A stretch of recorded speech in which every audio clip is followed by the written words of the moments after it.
So, wollen wir mal so langsam? Das ist ja klasse aus. Sieht ja toll aus. Ganz ehrlich,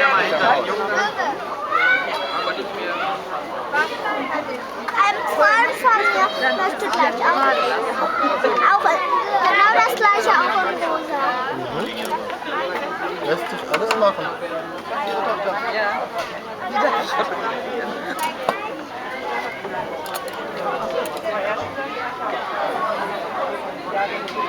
Sehen wie die Kühe gleich aus.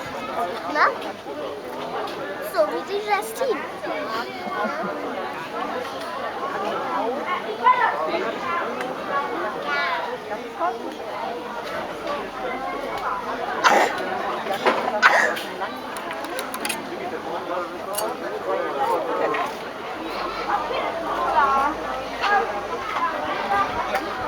Ja, Julia, das ist ja immer Mittwochs, da haben die Oma-Tag und da haben wir Musik gemacht. Wie sich ergeben. Erst nicht, heute immer und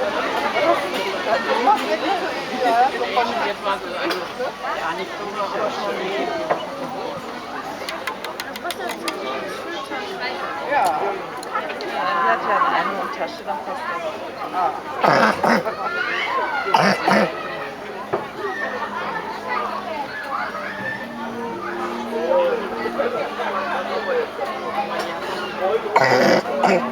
Aber das hört sich jetzt nicht gut an.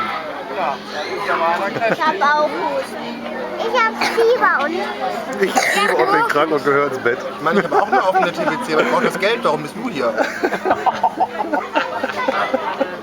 Ja, aber nicht nur den Blagen, auch den großen. Das müssen wir gleich erklären. Das muss man erklären, dann können die Leute nicht verstehen. Ich kann mich schon mal von dir verabschieden. Das letzte, was du gesehen hast, war wirklich gut. Nicht Pony. So schön.